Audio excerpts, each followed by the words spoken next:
Madam President, I come to the floor of the Senate today at a moment that will be remembered in history. In just a few hours, the Chief Justice of the Supreme Court will come to this chamber, will be sworn in as the presiding officer in the impeachment trial of President Donald John Trump. He will then administer an oath to each member of the United States Senate. It's an oath that's included in our Senate manual. It's very brief, only 35 words, and it bears repeating for the record at this moment. Each senator will be asked to make the following oath and affirmation. I quote, "I solemnly swear that in all things appertaining to the trial of the impeachment of Donald John Trump, now pending, I will do impartial justice according to the Constitution and laws, so help me God." In just 35 words, that oath binds all of us, Republicans and Democrats, who swear by that oath to do impartial justice. The Founding Fathers and others could have been much more elaborate in describing the process that we face. But in its simplicity, this oath really tells us what we will face in the coming days. I believe more than ever, starting on Tuesday, when the impeachment trial begins in earnest on the floor of the Senate, America will be watching. Many Americans have busy lives, personal, private, family, and professional, and don't tune in to the political events of the moment as many of us do. But I think more and more of them will be watching come Tuesday. They are going to see an historic moment, only the third time in history, when a president of the United States faces impeachment. What will they find? Will they find an effort to do impartial justice? Will they find partisanship? Will they find a real trial? I think it's important for us to realize that a real trial includes evidence. As a lawyer, I brought many cases to trial, a few of them to verdict, and I had to prepare my case, not just my theory of the law or a statement of facts, but proof, real proof, proof that came from documents and witnesses. That's what a real trial is about. Unfortunately, on the other side, the majority leader has suggested that we don't need witnesses and that it's only evidence of the weakness of the impeachment charges. I think he's wrong. As the Democratic leader said this morning, history will prove him wrong, because in impeachment trial after impeachment trial, evidence and witnesses have been presented. That is the tradition and the precedent of the United States Senate. If there's an effort to short-circuit that, to eliminate the witnesses and the evidence, I think it'll be obvious to the American people who are following this what is underway.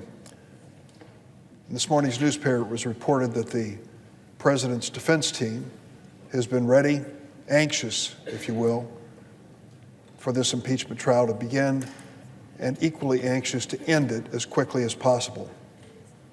I hope they don't prevail in that sentiment, because a race to judgment may not serve the cause of impartial justice. We believe that the House managers should be allowed to make their presentation, and they will, and the President's defense team as well. We believe that members of the Senate should hear those arguments and then proceed to consider any additional evidence. What kind of evidence may be relevant? Well, as Senator Schumer of New York mentioned just a few minutes ago, it seems that every day there unfolds another chapter in this story. Every day we learn of the efforts of the President's self-described personal attorney, Rudolph Giuliani, to appeal directly to the leadership of Ukraine, to initiate a political investigation of the Biden family, to serve President Trump's political interest in the 2020 presidential campaign. We've also heard repeatedly on the floor here that there have been no allegations of anything that was illegal or criminal on the part of the president.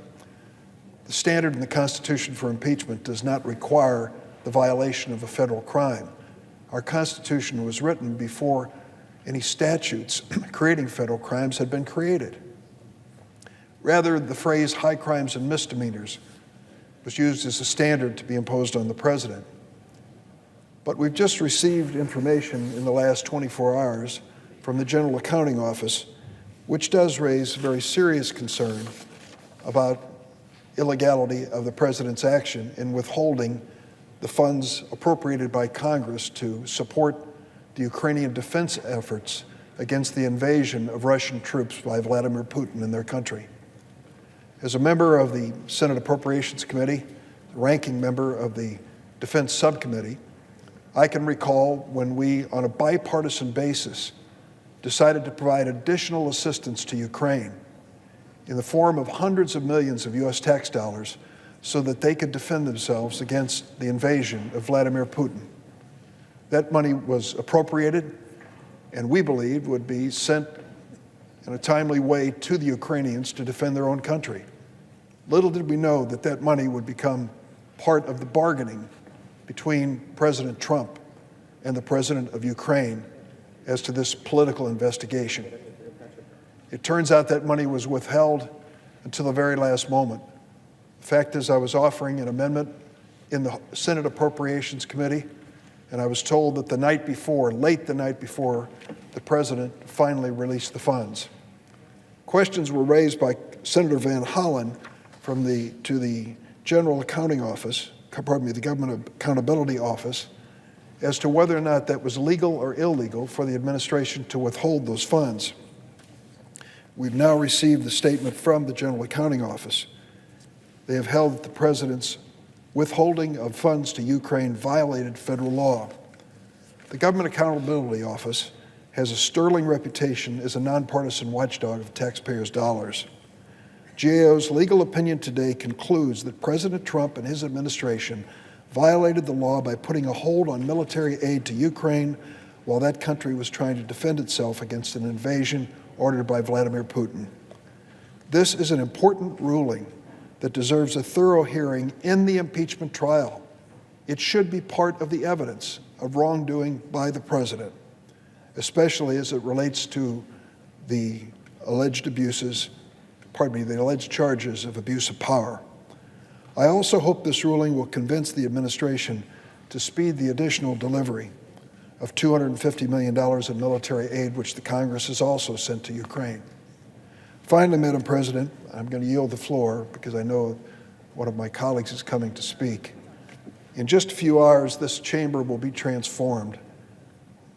As we noted yesterday, at about 5:38 p.m., when the clerk of the House arrived with the articles of impeachment, there was a change in the atmosphere and environment of this chamber, and I can sense it even today.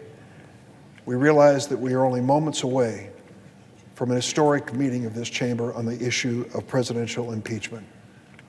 When we take that oath of office, each and every one of us, swearing impartial justice, we need to remember that not only is America watching, but history will hold us accountable. Madam President, I yield the floor.